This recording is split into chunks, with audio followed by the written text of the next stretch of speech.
Welcome to our 8th to 9th grade curriculum night for the class of 2030.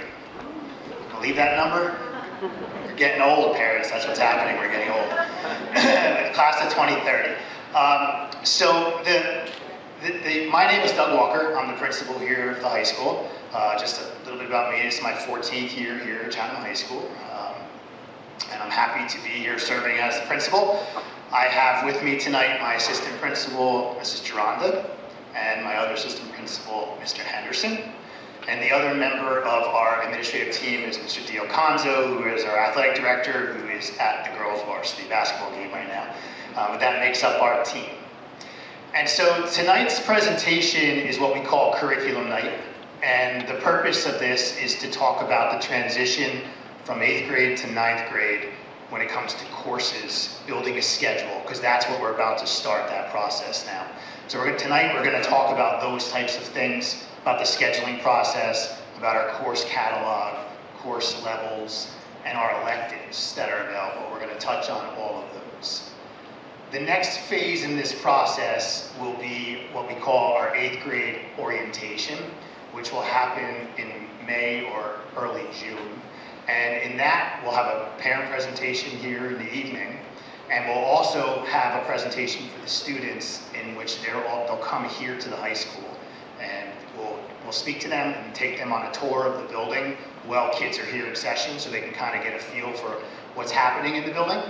And at that presentation, we'll talk more about the nuts and bolts of the high school. How does the schedule work? How does lunch work? What's the best way to arrive to school? Like the procedures and protocols, so that everyone feels comfortable with that.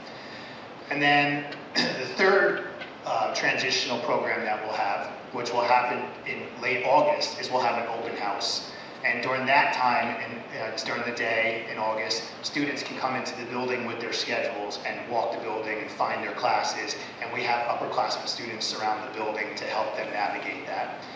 Just so you know, the school is open all summer long, so you can come at any other time if you can't make it during that day. But that's sort of our process. So our goal tonight is to talk primarily about the scheduling process, which you're about to engage in. So before I start, I do have a question. How many of you, is this your first child coming to high school? So most of you. And how many of you think your child's ready for high school? And that is completely normal, okay? It's sometimes very hard to envision an 8th grader as a high school student, but believe me, the transition does happen, and they do really well. I say that from experience. I have one son who's a junior in high school, and I have one who's in 8th grade right now going into high school. Not here in Chatham, but I've been through the process. I'm supposed to be an expert in this. I didn't think either one of my children were ready for high school, and they both did fine. And I've had to guide them along the way, and we're going to give some advice on that, because every student needs some level of guidance. So completely normal to feel that they're not prepared for this. And students, how many of you feel you're prepared for high school? Who's excited about it? Okay. What I can promise you, students, is that you are going to like the high school. Every student who transitions to the high school always tells me they like it so much better than the middle school. I think one of the reasons is you just have a lot more freedom and independence at the high school, and a lot more choice in what you do, and I think you'll get to see that. But it is normal to be nervous about it. It's okay, but we're going to help kind of calm those nerves, and hopefully tonight's presentation starts that process. Okay, so as I said, we're going to talk about these items tonight. Everything that I'm presenting tonight, the slide presentation will be made available for you. It's also being recorded by one of our students from our videography class or video production class, so we'll have a video recording of it as well. And we'll have some other things that we'll send out and post on the website. So you don't have to write everything down, you'll have access to all of it, but feel free to take pictures or write things down if you like. I'll also give you an opportunity to ask some general questions at the end, and when the presentation is over, we'll stick around in case there's some individual questions that you maybe don't want to say in front of the group. All right, so course selection and teacher recommendations is the first of our process here. And I say that because what's going to be happening as we come into January, we're starting to end in the middle school, the end of the second marking period is coming. At the high school, it's the end of the first semester. At the high school, we grade by semesters, not marking periods. So it's semester 1, semester 2. but our semester 2 ends about the exact same time as marking period 2 at the middle school. So at that time, grades are going to be put in, and then teachers are going to start making recommendations for your child for the core courses for next year. And so that's going to be happening. They have to have those in by February 6th. So it's all going to happen within the next 30 days. So that's why we're having this discussion tonight. So for those of you who it's your first time having a child in the high school, for the students just coming to the high school, first thing to know what differs in the high school from middle school is courses equal credits. Every course in the high school equals credits, and you have to accumulate a certain number of credits to graduate high school. I also want to share before I move on that on January 20th, we will be going down to Chatham Middle School to speak to the 8th grade students as a whole. Similar presentation, a little bit more tailored to the students, so you're also going to hear from us again. And the students, if you're nervous to ask a question here in front of all the adults, you can ask us that when we're coming down on the 20th. Okay? So our full year courses are 5 credits, and half year courses are 2.5 credits. The only thing that's different is science classes, because all of our science classes have a lab component to them. All the classes, not just bio, chem, physics, environmental science, even our electives like astronomy, marine biology, courses like that have a lab, so which is a little additional instructional period, so they are awarded 3 credits or 6 credits. 6 credits for full year, 3 credits for a half year. And if you take a study hall, which we'll talk about, there's no credits on that. Okay? So that's the way our credit system works. In order to graduate high school in New Jersey, this is the minimum requirements set forth by the state of New Jersey, which equals 120 credits. We maintain that minimum requirement. So our graduation requirement is 120 credits. You're going to see in a little bit that if you take 8 classes every year over 4 years, you're going to have 160 credits. You can exceed that significantly. But you also could have a study hall every year and still be well over the 120 credits. So this is the minimum, and when you look at this, you can see there's a 4-year requirement for English and a 4-year requirement for health and physical education. There's a 3-year minimum requirement for math, science, and social studies. There's a 2-year requirement for world language.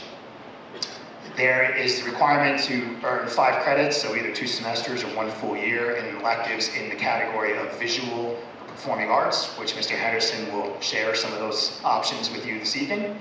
And there's an option for, you have to also earn 5 credits in the elective category of 21st century career and life education. Those are courses that are like in business and STEM, technology, courses like that, culinary. Every student in New Jersey must complete a financial literacy course, 2.5 credit course, personal finance, buying versus leasing a car, mortgages, credit, life skills, life financial skills. And then an additional 12.5 credits must be earned in general electives. That will get you to the 120 minimum requirement. But as I said, most of the students in Chatham High School exceed that requirement. And I'll show you exactly what that looks like visually here.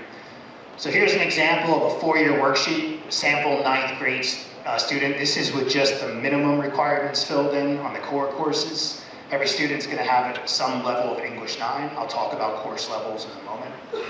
Everyone's going to have comprehensive physical education and health. You'll be in some mathematics course. Mathematics has different levels, and kids come in at different levels of mathematics, or different courses, I should say, not just levels. Science will be biology for all 9th graders. Everyone will have biology. You'll have US History 1. You'll have whatever world language you've chosen to take. And then you will have 2 open spots. And in those 2 open spots, you'll have a choice. You could fill in both with electives. They could be 2 full-year electives. They could be 4 half-year electives. They could be 2 halves and 1 full. Or one of those can be a study hall period, and you'd add an elective to it. As you see, as you move forward, remembering, like I said, the only 2 that are 4-year requirements are English and Phys Ed. The others are 3-year. There's a lot of empty boxes there. So as you progress in high school, this is where you get more choice. This is where you can start to select the courses that you would like to take. I will tell you that majority of students in high school, but not all, but many, will take 4 years of the core subject areas. But when they get to that year 4, they have some options on which one they would take. Maybe in science, you want to take a physics class, or maybe some students, for say a science or social studies, instead of taking a full year class, You know, they might come in and take bio, chem, physics, and then take 2 electives in science as their 4th year in an area of interest, like anatomy and physiology and health sciences, because maybe I think I want to go to college for nursing or some healthcare field. So you start to get options where you can actually pick courses tied to what you think you might want to do when you leave here. And it's completely fine if you have no idea what you want to do when you leave here, and it's even okay if you're a senior and not exactly sure what you want to do when you leave here. I'm sure there's plenty of people in the room here who are doing things that they did not go to college for. That happens. So this is what our 4-year worksheet looks like, and this is kind of what we'll be talking about now and how we fill really all the boxes on the first column. So at the high school, we have various levels of courses. And what's going to be happening is, over the next month, the teachers at the middle school are going to be making recommendations for your child, each content teacher, for what they think is the appropriate level for your child to take, or your students to take next year at the high school. Sometimes if it's a student with this IEP, a special education student, that's also in collaboration with the case manager. And here are the levels, I'm going to explain them to you. So our levels C, B, and A, okay, we use those letters. First, I'll tell you, they're all considered college prep. The idea of college prep, there is no course that precludes you from going to college. But obviously there's different rigor associated with different courses, and then the rigor of the university you might go to, or maybe the courses you take when you enter college might be affected by that. But nothing precludes you from going to college. So our C level is our special education, it's a resource, that's for special education students, small class size, taught by a special education student. It is college prep. It's NCAA approved as a resource level class, so I say that because if you are an athlete and want to compete at a Division I level or have an opportunity to compete at Division I level, you have to meet certain course requirements in content areas to be eligible, and those courses have to be approved by NCAA. And our C courses, I got approved a number of years ago as resource level NCAA approved, so you would be eligible to be a Division I athlete if you were in a C level. I'd say that not because I'm concerned about everyone becoming a Division I athlete, just to show that there's courses that colleges recognize. And then we have our B level and our A level. Again, college prep. Significant difference between the B level and the A level is a B level is going to be for students who need a little bit more support. So what we do in those courses is our adult to student ratio is lower. So typically, especially in 9th and 10th grade classes in the core subject areas, the B level classes will have a teacher and a special education teacher co-teaching together. And we will have a student, so the student to teacher ratio is obviously better than a one teacher scenario. That allows us to give a little more support to students who need it. It allows us to, in those courses, there might be a little of adjustment to some of the rigor, some of the pacing. So it's meant for students who maybe need that little extra support. Maybe there's a little bit more work done in class and not as much independent or expectation of independence as you'll find in, say, an A level or an honors level. So that's the B level. And then the A level is a traditional, college prep level. And that level, in comparison, say, to the B, is there is an expectation of a little more independence and a little more self-advocacy, and you'll definitely be doing a little more analysis type work in those classes. So the rigor increases, traditional college prep level. And then we have our honors level, which again would have a higher level of expectations and a higher level of rigor. So your child is going to be recommended for one of these levels in all of the core courses. What I want to share with you a couple things is, number one is you're not tracked. Like, there's no tracking to say once you're in whatever level, B level or A level, you have to stay in A. It's very common and not uncommon for students to be in multiple levels in 1 year in different courses. Maybe maybe you're a little weaker in math, or your development in math is a little slower, and you might be better suited for a B level in math, but your humanities skills are really strong, and you can handle possibly even an A level or an honors level in English. That's fine, that happens. You can end up in whatever level in freshman year and do well and earn a recommendation to the next level, the higher level for the following year. I've dealt with this with my own children. I have a son who's really strong in writing and ELA, really not strong in math.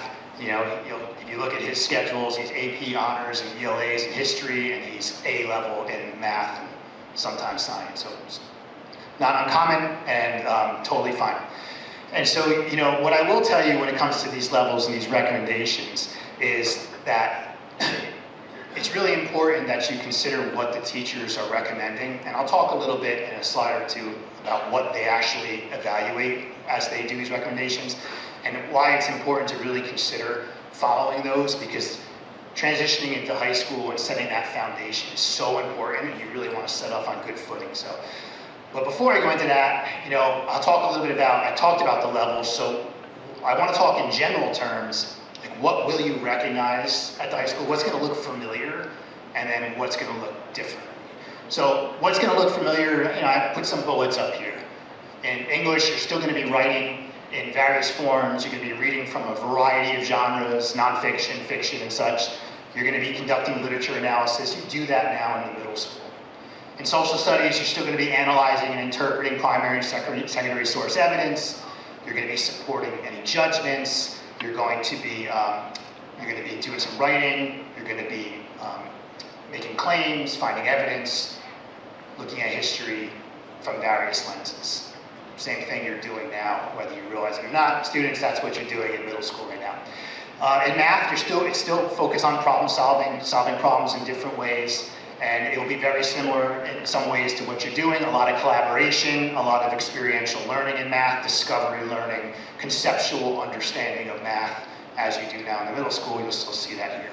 And you're still in science, we'll be following the scientific method, and you'll be taking an inquiry approach to science. Those are things that happen now in the middle school, they'll happen here.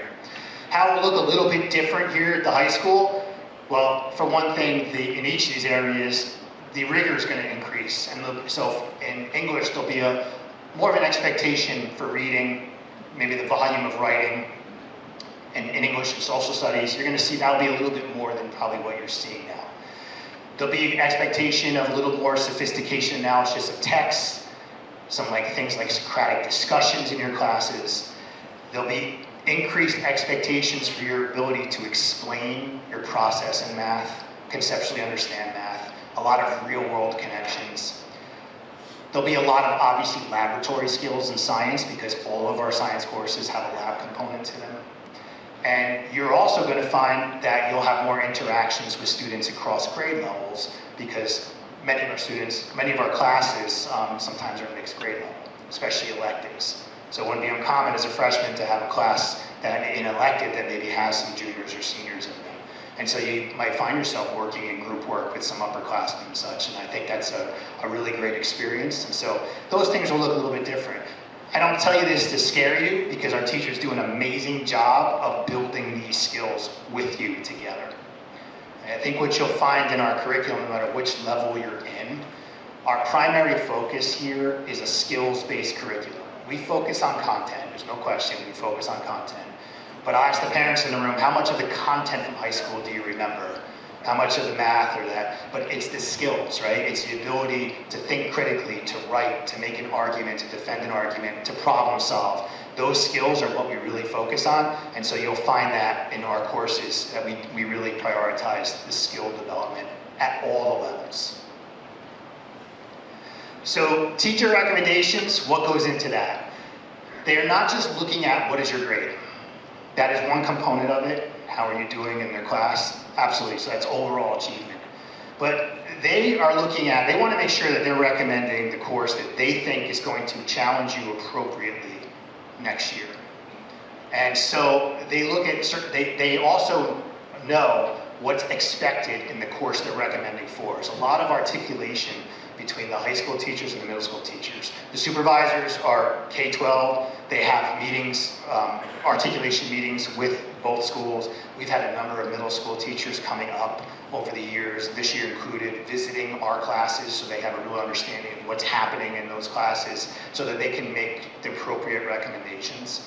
And so they might look at not just your overall achievement, but how do you do on assessments? How do you do on the things that demonstrate what you know, not just what you did, right? right? Just points on homework assignment handing in isn't really demonstrating necessarily what you know, but how you do on assessments and that really shows your ability to demonstrate the knowledge needed for that course. They'll look at the skills that you've been able to develop and display, your ability for self-direction, how you've grown, how you respond to feedback. Do you respond to feedback?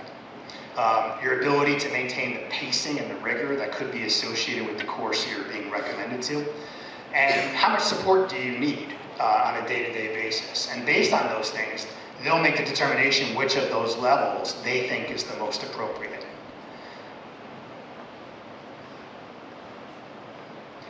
So once you have these recommendations, you're going to be able to see those in the parent portal. Okay? If you have questions about them, you're going to be able to reach out to those teachers and ask questions. And you know, you absolutely should. Definitely would be the middle school teachers you would talk to because we don't know the students yet. But you can ask them. Like I said, you will learn later on tonight, you have an opportunity to waive a recommendation. So if the student, your child, feels like that's maybe not the right fit for me, or I think I can exceed and excel in the next higher level, there is waiver windows. We give you that opportunity. But I am going to share with you, and when I tell you that every student who waives struggles, absolutely not necessarily. But what I would say to you is really, really pay attention to the recommendations from the teachers, vet that, and really think that through before you decide to waive that, because it's really important that that foundation at high school is set. And I'm going to show you some data that shows that moving up through high school in terms of increasing the rigor of the courses you take looks really good on a transcript, just like having very rigorous courses all the way through.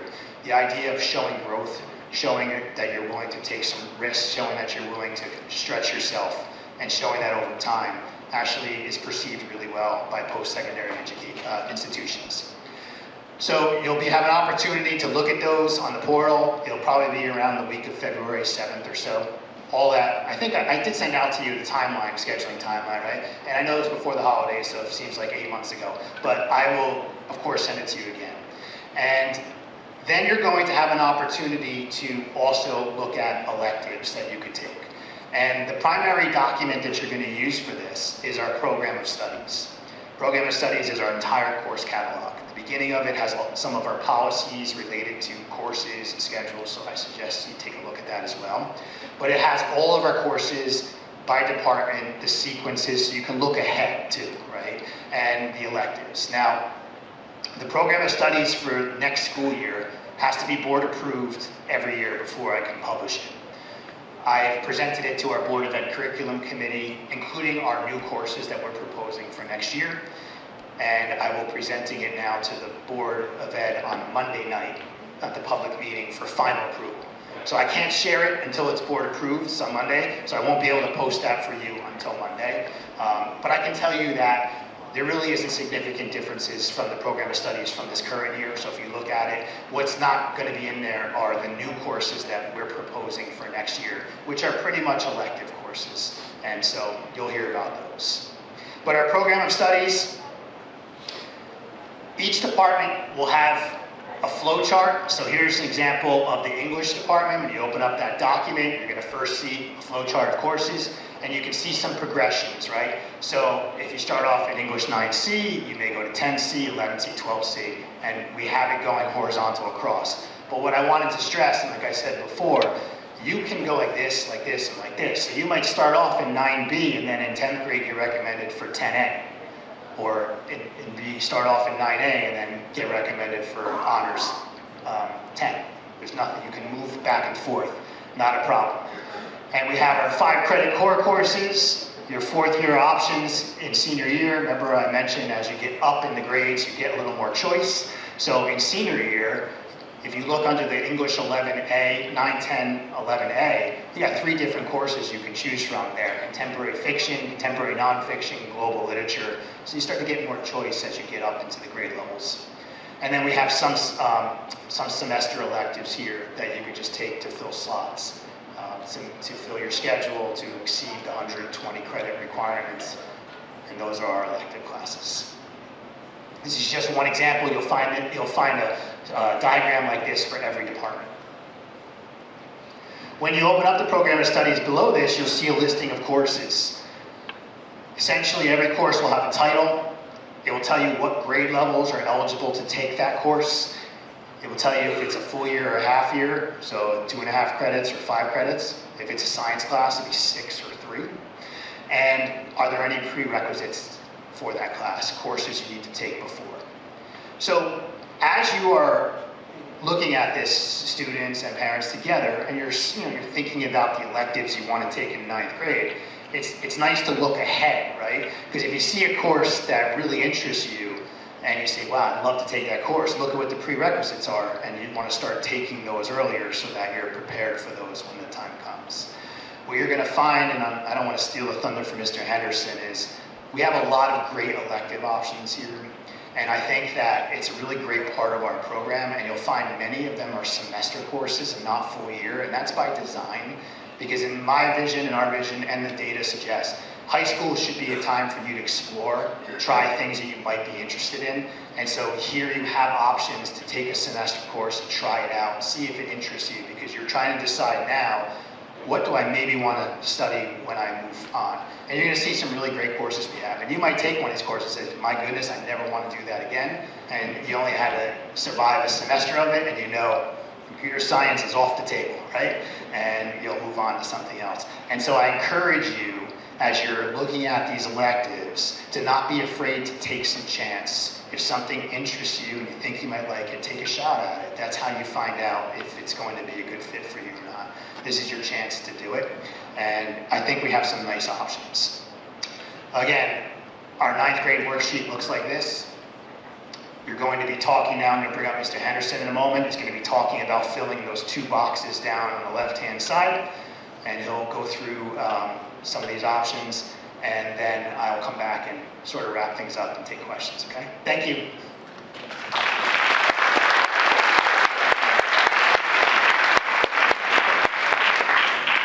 All right, thank you. So I'm going to go back a slide because the decision on which electives you'll take really begins with considering whether or not you'd like to take a study hall next year.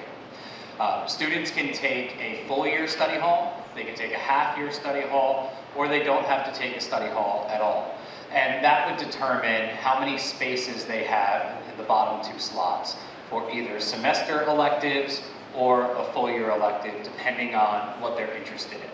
I will tell you, most of our students opt to take a full year study hall, and we recommend that. It's really an individual choice, but something to consider would be the transition to high school as a 9th grader, the rigor of the courses that you're taking, and then really your after-school commitments. If you know that you're a student who is busy after school, naturally concerned about the transition to 9th grade, you want to give yourself time during the school day, in addition to our lunch, to have a study hall in your schedule, to go to the library and get work done and study, then a study hall is probably a good fit for you, and that's why many of our students choose to take it.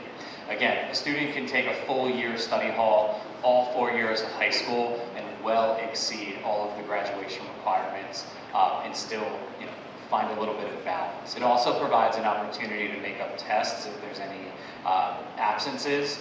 So our students definitely put the study hall to use. Our library is full every period of the day.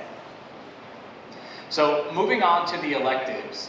On January 20th, I will be visiting the middle school to speak to the 8th graders about the electives that I'll show you now. And then in the first week of March, we'll actually have scheduling meetings with 8th graders, and they will select from a list of electives that they have kind of sorted and ranked based on what they're interested in.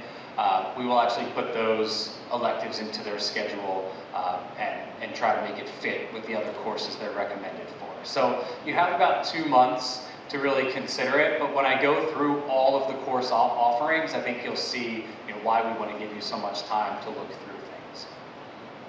So the first track in the Fine and Performing Arts requirement is visual arts, and I'll spend a little more time on this slide just so you can get a sense of the flow chart and the prerequisites. So along the left-hand side, these are prerequisite courses in order to advance along the sequence.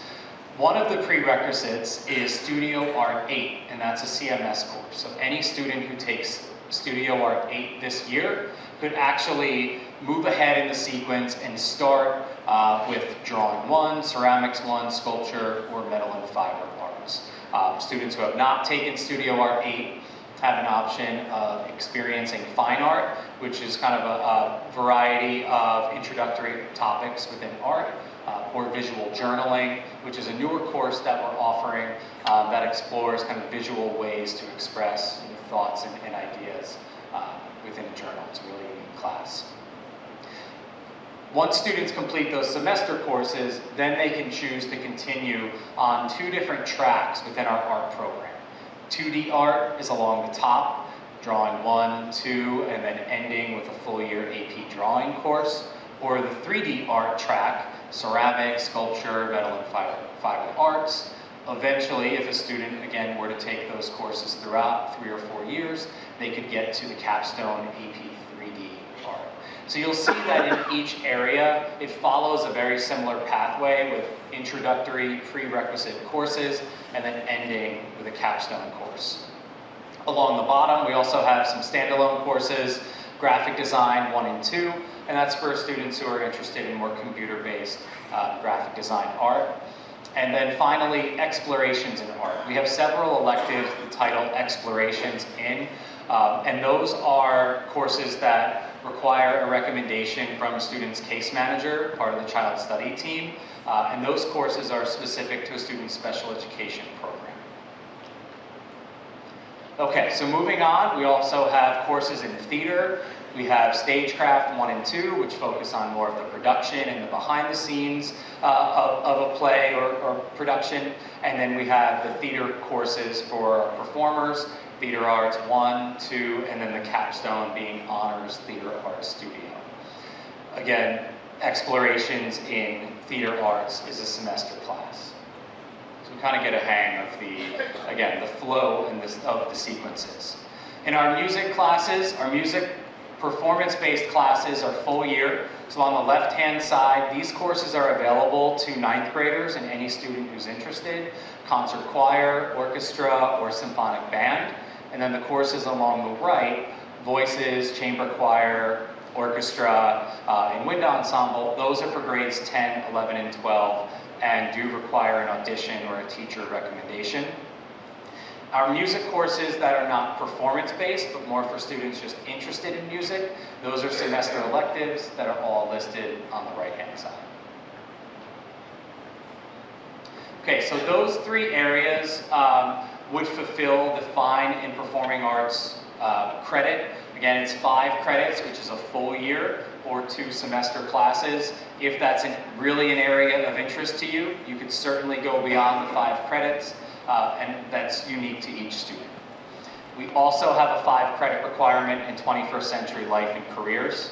So I'll start with our business sequence, and I'll just highlight financial literacy. Financial literacy is a graduation requirement, and there are 2 ways to meet that requirement. One is through a semester-long financial literacy class. One thing I'll mention is years ago we would have a lot of 9th graders take this class. Because it was a requirement, they wanted to check off a requirement, and one step closer to graduation in their mind. One thing we like to highlight now is that it's a personal finance course, so it may benefit students who are a little bit closer to financial independence. Again, if it's really an area of interest, we do have 9th graders that take the class. But it's just something to consider that it might better suit students who are closer to graduation. The other way to fulfill that requirement is through a full year AP Economics course. Typically students would take that class, if they were to take the class, that would be as a junior or a senior. On our business track along the top, it starts with Business 101, and the capstone is Honors Entrepreneurship. Career Exploration and Prep 1 and 2 are semester courses. Those require a child study team recommendation, and they are focused on post-high school career pathways, kind of finding students' interest and possible careers. Work-based learning along the bottom, it's a new program that we have offered this year. Give students the opportunity to take high school courses in the morning and actually find a work placement in the afternoon. Not only do they get high school credit, but they can also get paid for the job that they're doing. So it's a nice bridge and stepping stone to post-high school plans. So we have a few students working in that program this year. All right, computer science and robotics. We combine these two because there's a lot of similarities and overlap across the two different pathways. Robotics, really focusing, it has a coding component, but really also focusing on the hands-on structured building and competitions that come with robotics. And some of those classes satisfy requirements for the other. So the prerequisite courses would either be robotics and controls or game design with Python, which is a more traditional computer science coding class. And then students can continue with either programming with Java, AP Computer Science Principles, or advanced robotics track, which is actually also represented through our robotics team, our highly successful robotics team.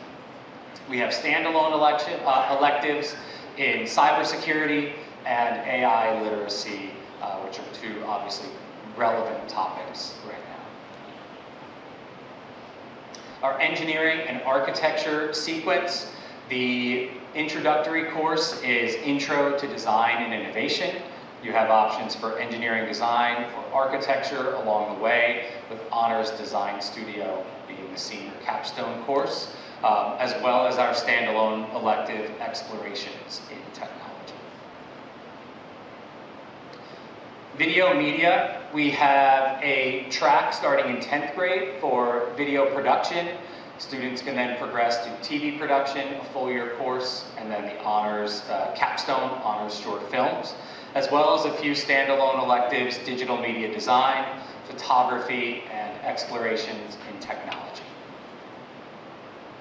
All right, and finally, family and consumer science. So we offer culinary arts 1 and 2, early childhood education, and fashion design, construction, and textiles. And these are all semester courses. So you can see a lot of options for students in the 21st century requirement. Dr. Walker mentioned it, but I just want to reiterate that there are really two approaches. There's no wrong answer here, but it's okay to try something in many different areas. It's really a way that students will find their strengths and their weaknesses and their interests.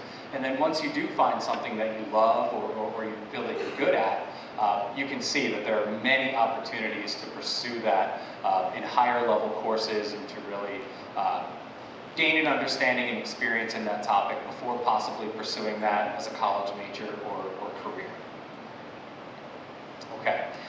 Dr. Walker mentioned course level recommendations and waivers. So we do allow waivers. He spoke a bit about really considering and valuing the recommendation coming from the 8th grade teacher. The 8th grade teachers not only know the student, but they have an understanding of our 9th grade courses as well.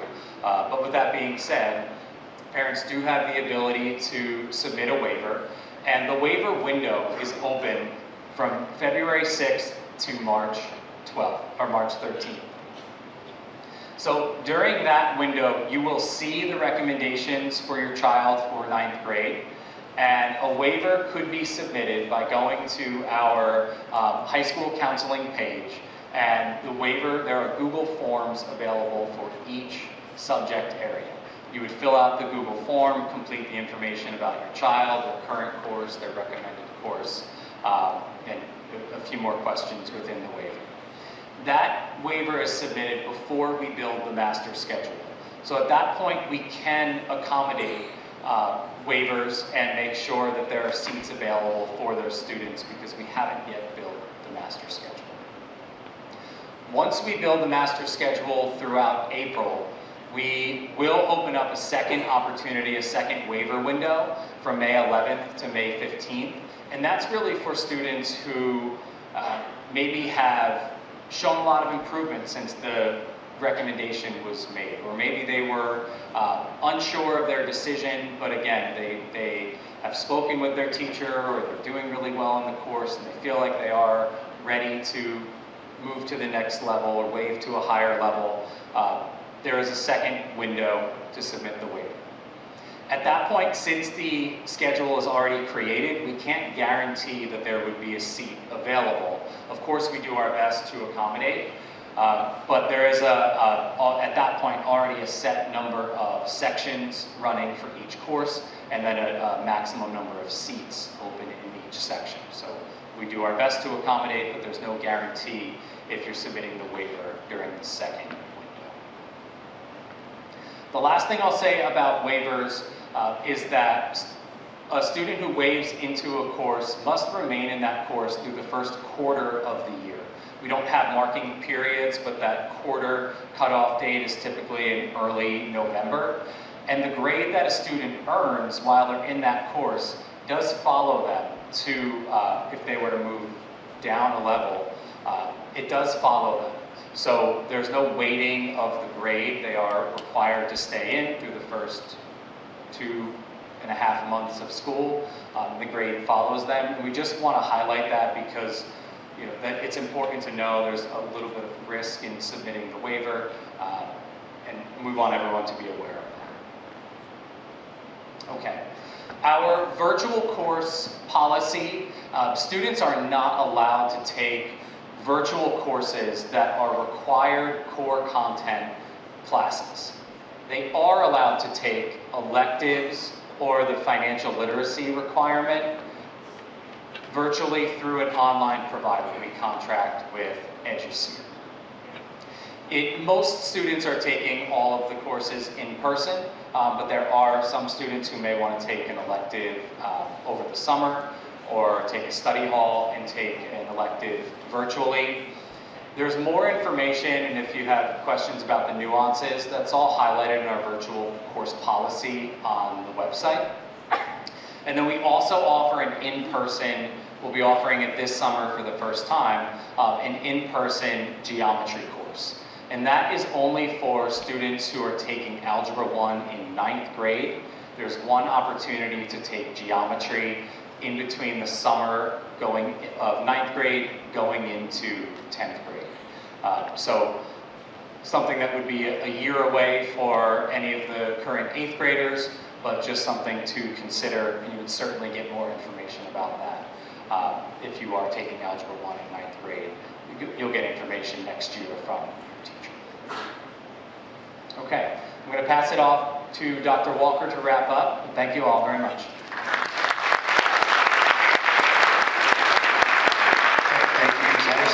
So I do want to point out that the electives that Mr. Henderson showed are primarily to show electives that 9th graders would have an option to take, like the sequences within the visual and performing arts in 21st century. We have electives in all of our content areas. There are math electives, social studies electives, science electives, but most of those they don't meet those credit requirements in visual performing in 21st century. So most of those courses are available for grades 10, 11, 12. So when you start to see those gaps in the schedule, the worksheet, there's a lot of really interesting courses you'll be able to take as you get up the years in high school. I think I mentioned in science before, things like astronomy and marine biology, or in English there's a podcasting class, or in social studies, and we have a lot of AP electives too, right? So AP psychology, human geography, AP research, and we have over 30 AP classes that we run here, that some are core classes and some are elective classes. So what you're seeing now is what you need to focus on and worry about now in 9th grade, which is meeting those requirements and then moving forward. So, when we talk about, this is a 4-year journey, right? And so as I kind of share, is that the most important thing is that you acclimate well into high school and you build that foundation. And you will have plenty of time to develop and grow. There's a lot of transition in high school. It is a transition point, there's no question. Like I said, it's going to be different than middle school, but it's positive. but the workload increases. If you decide to get involved in athletics at the high school level is 6-day-a-week program. We have over 70 clubs that run here, service clubs, interest clubs. You have to think that when you're coming into high school, you're not just building an academic schedule. You're going to have other things that you're involved with, and you want to make sure you have balance with that too, so that you have enough time to manage your sports, your activities, and your schooling. So finding that balance in your schedule is important so that you acclimate. And you'll have plenty of opportunities to get involved in various things here. I say this all the time, if the only thing you do when you come to high school is schoolwork, then you're missing out on a lot. So we're going to try to guide the students to getting involved. And you'll learn later down the road what we do, like our activity fairs and things like that, to get students engaged. But here's the good news. At the end of 4 years, we end up in a very good place. No matter what level of course you come in, and no matter what what pathway you take, Chatham High School does a very good job of preparing students for what comes next. And this is just a sample from our report of graduates that I deliver every year of our percentage of students that continue on to 4-year schools. And these numbers are outstanding when you look at them on a national level. And so our students are prepared. One of the misconceptions is that you have to have a 4.0 or above to get into college or to move on. That's just not true.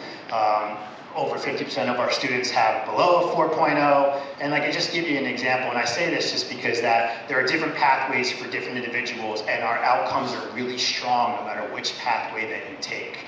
Students in our 3 to 4.0 GPA ranges had some really good college options. You don't have to have straight A's in all honors classes to get into a good school, especially when you're coming from Chatham High School. There's a rigor to our school. There's an expectation that's known about our school, and you'll have a lot of great options. And you definitely do not need to take all honors classes or even any in freshman year, especially if you're not recommended for them. Here's some of the schools that some of our students who took no honors courses in 9th grade, and just a sample, they have options. So I say that because I want you to really think about that and really make sure that you're transitioning appropriately here, and you'll have a lot of options as time goes on. The journey of high school, there's no question that your kids will be prepared. I've been here 14 years. I was assistant principal. I oversaw counseling for 10 years, principal the last 4 years. And I talk to a lot of alumni. Is there anybody here who has children that are in college right now? A couple. One of the things that the alumni tell me every year, I ask them, is how do we do it? Do we prepare you? Are you prepared for where you are? And the feedback I always get is absolutely, I'm so prepared compared to my peers. And the students are in some competitive schools, and what they tell me is the feedback they get from their professors, the feedback that they get from people they're working with, their ability to manage their time, their ability to their writing is where they excel. And I think there's aspects of what we do here that support that. Yes, it's definitely our teachers. 100% it's our teachers. They're absolutely phenomenal. They're incredibly hardworking, empathetic, they care, they know what to focus on. They make my job easier because they're so good at what they do. And they're a big part of it. They're majority of it. Our schedule, which is a rotating drop schedule, meaning your courses don't meet every day, so you have to learn to manage your time. It mimics what life looks like at a post-secondary institution. I think that helps. There's a lot of factors that go into it. Our skills-based curriculum, but our students, your children will be prepared for whatever comes next. And I hear that time and time again from alumni. We just had our alumni return day just before the break, and we had a number from here, and I got the same message. They're all doing really well. I want you, to recognize every student's pathway is different. It's individualized. We treat every student individually. You're going to have a school counselor that's going to work with you, that treats you individually. Maybe you have a case manager. It's very, very easy to listen to the chirping around you, to listen to your neighbors and compare your child to that child. Everybody's different. And so just be cautious with that. It's easy to get wrapped up in it. I get wrapped up in it. My own child, I have a son who's a junior, and I look at what all students are doing here. I'm like, geez, is he doing everything that he should be doing? And then I give him advice, and he tells me I don't know what I'm talking about. And, and we go through the same thing. But, they all end up in a good spot. And so it's a journey, and we get them all there. So you're going to notice in high school, they're going to transition, like they're going to start taking the lead. So there's a big transition from 8th grade to 9th grade, there's no question. Right? Students, don't be nervous about that. It just means that it's a transition. You will be in a building with 18-year-old students. Some of them are well over 6 feet tall. They don't jump on lunch tables or play tag in the hallway. Right? But they're really kind, they're really helpful. Our students are, when I see them in classrooms, fresh seniors working with freshmen, it's really phenomenal. They're mentors in the athletic programs they mentor. They're going to help you, they're going to guide you, they're going to model for you, and as parents, you're going to see a transition. You see a transition from 8th and 9th grade, and then I think the next big transition I usually see is going into 11th grade, and that's where it changes. So, you start to talk about coming to high school, we want our students to learn how to self-advocate, have them send the emails to their teachers. And, I talk to parents sometimes, and well, how do you teach that? Because I think sometimes it's hard to envision an 8th grader being a self-advocate sometimes, but it happens. They do a nice job with it, and we work with them to be able to take that lead, but give them support along the way, and that's your goal when they come up here, is to help them do that, and we will get them there as well. There will be challenges, there's no question, it's harder. We know this, it's cliche, but you have to make mistakes in order to grow. Failure is part of the learning process, and sometimes it's hard to tolerate that. We think in high school everything's very final, our transcripts matter. They do. But sometimes we get excited over small things that can, in the big scheme of things, kind of fizzle out, and they're not as big of a deal. So just remember that, take it in stride. I'll talk in our later on presentations about the supports that we have here, because we have a lot of supports. Our teachers are incredibly supportive, are available to help students, and we get everybody there. So just to talk a little bit about the timeline, which I know I've sent to you already, and I will share all this again when I send it all out. But we're coming to the end of the marking period here at the middle school, and teachers are going to be putting your grades in for marking period 2, and then they're going to put the recommendations in.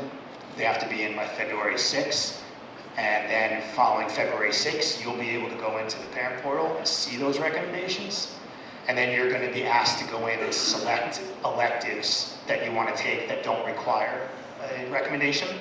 I'm going to send you instructions on how to do that. We're going to ask you to pick 5 and rank them from 1 to 5. This is the one I really want, 2nd, 3rd, all the way to 5. We do that because when you build a master schedule that has over 10,000 seats in it, over 300 courses, sometimes things just collide, they don't work. And you might have picked Culinary Arts 1 as your first, and it just doesn't fit in your schedule unless you want to give up your English honors class or so. And so what we do then is we try to fit your 2nd choice, or your 3rd and 4th. And sometimes there's hard conflict and we're not certain, and we'll reach out to you and then we'll discuss that with you. But what's going to happen is the teacher's going to put the recommendations in, you're going to pick your 5 electives, you're going to rank them from 1 to 5, okay? And then that'll close, and then we were going to send our counselors down to the middle school, happens in March, and they're going to meet with every single 8th grader in their phys ed class, and we go one-on-one with the counselors, and we finalize those requests. So you'll see what you have discussed with your parents, your teachers' recommendations will be in, and you'll hopefully have put in your 5 electives. If you didn't, not a big deal, we can pick them right there at the time, and we'll build what will be your request for that year. And then one thing I learned probably about 8 or 9 years ago is I need to reopen that portal and make sure the parents get another shot to look at it, because sometimes the kids change things in that meeting that you don't know about. And so that gives you a chance to make sure what you discussed is actually what they put in at the table when we're there. And once we're good there, then what happens is we start to build the schedule. And we build the schedule pretty much the month of April, give or take. It's a big process, obviously, and we usually get it done around May 1st, where we get it to a point where there's minimal conflicts to be resolved. And then the counselors will start looking at those conflicts, and they'll reach out to you if there's a decision that has to be made in that May window. And all things planned, every year, we usually have the final schedules out by the 1st week of June. So a little earlier than you're probably used to in the middle school, but we'll have it out in the 1st week of June. And at that point, you'll know who your high school counselor is. And if you have changes you want to make, not a problem. We can make schedule changes all through the summer. If you change electives or something like that, I have counselors in throughout the whole summer. And so you'll be able to work with any counselor to do that. And that's our process. I do want to just bring this up. I'm not going to get into a lot of detail on this now because you'll get a lot more detail, but I know people start to plan vacations obviously pretty early. And so high school sports is a little different than maybe the sports programs you've been in. And if you are considering playing a fall sport, it does start early. So we'll be sending out information that the portal will open in June for you to complete some forms online regarding your high school sports, and also submit either an updated physical or health update form. It depends how old your physical is. Physicals are good for 1 year. And so you'll get a lot more detail to clarify that. So my point of telling you that really is it's the second and third bullets, which is football, cheer, and tennis begin August 10th, and all other fall sports begin August 17th. Majority of sports, not all, do have tryouts, so the first day of practice is the first day of tryouts. And so if you are planning on playing a fall sport, you really need to make sure that you're there. And so any vacations, things like that, you gotta kind of work around that. Because if it is a sport with tryouts and you're not present and there's not enough seats, or spots, there might not be an opportunity to participate in that. So it is important. We'll be sending lots of information out to you, but just wanted to get this on your calendar now. And you can always reach out to our athletic department if you have any more specific questions. So as I shared, tonight's presentation in slides and video, as well as our program of studies and our scheduling timeline, all that will be shared with you. We posted, right now our scheduling timeline is on the high school website under news and announcements, but I'll add the program of studies in this video, but I can't add it until after the Board of Education meeting on Monday night. So we just gotta wait a few more days. But you're welcome to look at the program of studies for this year, because like I said, not that much has changed. There's a few electives that we're proposing for next year that Mr. Henderson showed on those slides. They're not really official until they're approved on Monday. One is the photography class. The other is the course on artificial intelligence is an example of two. And I'll also include supervisor contact information, so if you have questions specifically about the curriculum and instruction of any of those content areas, they're the best persons to talk to. I mean, I'm pretty good with some of it, but if you really want to get into the nitty-gritty of it, you probably want to talk to them. So that concludes our presentation here tonight. I'm happy to take any general questions right off the bat, if anybody has any, or otherwise we'll stick around for some. Yes?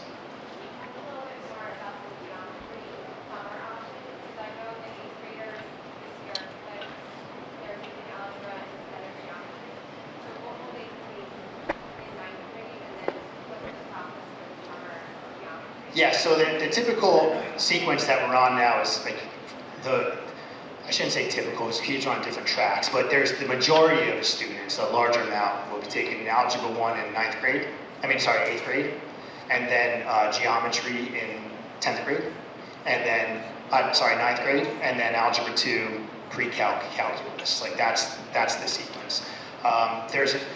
What this course that they're putting in, which is going to happen in the following year, is a student who takes Math 8 in the 8th grade and then takes Algebra 1 in 9th grade. They would then could continue to Geometry, Algebra 2, and then either pre-calc or one of the electives. But there are some students sometimes who, math sometimes is developmental, sometimes like going too fast too early is not great for every kid, but then they develop a little bit better later on, and they may be stronger in math when they get to Algebra 1 than they were, say, 7th and 8th grade, and maybe want to be on a calculus track. Well, there's an option for those students then who took Math 8 in 8th grade. If they want to, they can take this geometry class over the summer, which would get them on a calculus track. Does that make sense? So this is new. The math department and the supervisor and Dr. Donahue just started this, and they'll be offering it this summer, and we'll try to do it each summer. It'll be taught by one of our teachers in person here at the high school. There'll be more details about it. Good question.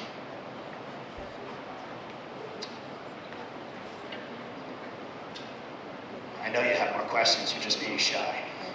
Yes? So the sports program, is it after school all day? Because that would not fit. The sports programs? Yeah. Yes, they're all after school, yeah. Well, a lot of them are, not all of them, but a lot of them are 6-day-week programs. You're gonna get a lot more information about that. But if you go on our website under athletics, you'll see the sports by season. We have a lot of freshmen, like in a lot of the sports have a freshman team, a JV or varsity. And you know, we have a high participation in athletics here.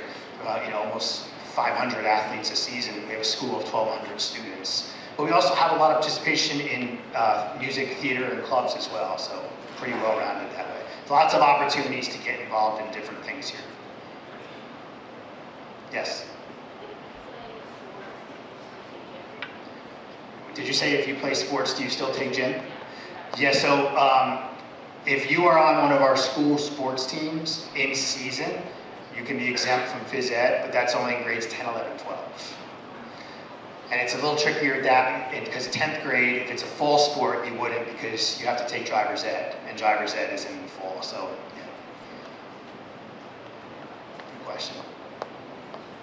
So freshmen, our freshman health is a little more involved. So freshmen have, in their phys ed, they're in phys ed in, even though we have semesters, we break phys ed into marking periods. So marking period 1, they're doing physical activity in the gym or outside or weight room, and then they're in a health classroom, marking periods 2 and 3, and then back in phys ed, marking periods 4.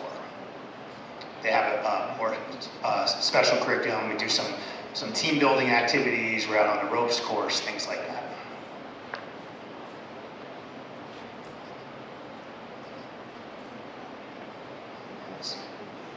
Yes?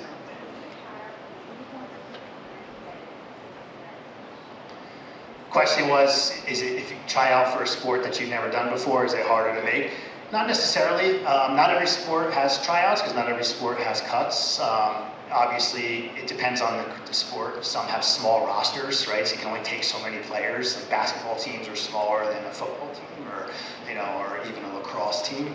But I will tell you that we also offer intramurals. So for students who just want to have some fun, sports activity, we have a pretty competitive intramural basketball league going on right now, which is open to anybody who wants to do it.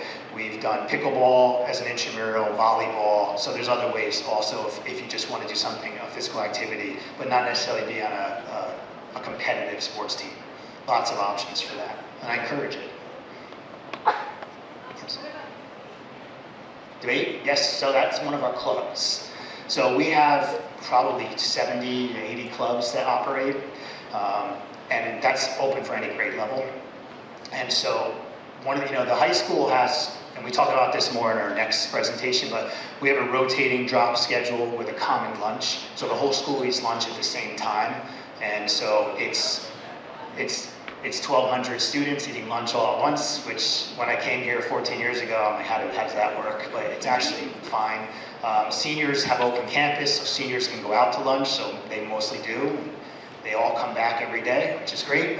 And because we have this 55-minute lunch period, science labs are in half of it. So every 4 days, one of the days, you have a science lab, half of that lunch.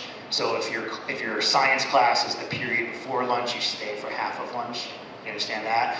But regardless of that, because it's a common lunch, most of our clubs will meet during that lunch period. So that gives you a chance to be part of clubs, but also be on a sports team after school, or have a job after school, or whatever you do. So we have a lot of club meetings during lunch, and then some of our clubs are just interests. We have a bunch, like we started last year. One of the couple kids wanted to start a fishing club. I really didn't know what was going to come of that. We have 45 kids show up to that every meeting. We have competitive clubs like academic team that goes out and competes, debate teams, like those science league, but then we also have service clubs, Key Club and things like that, and they do different service projects. So there's sort of something for everybody. There's some that are just interests in a small group, and there's some that are large and involved in a lot of great activities. Yes? I was just wondering if you have a gym exam, do you have to participate in health, or does that exam you grow? Good question. If you are, when you're in 10th, 11th, or 12th grade, if you have an exemption from phys ed while you're in your season for your sport, you do have to participate in health and driver's ed, though. You can't be exempt from that.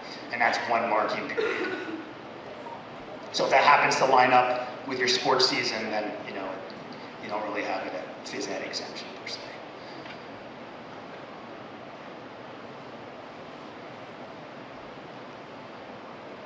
Any other questions? All right, well, we'll stick around. I hope this helps, make you feel prepared for what's to come.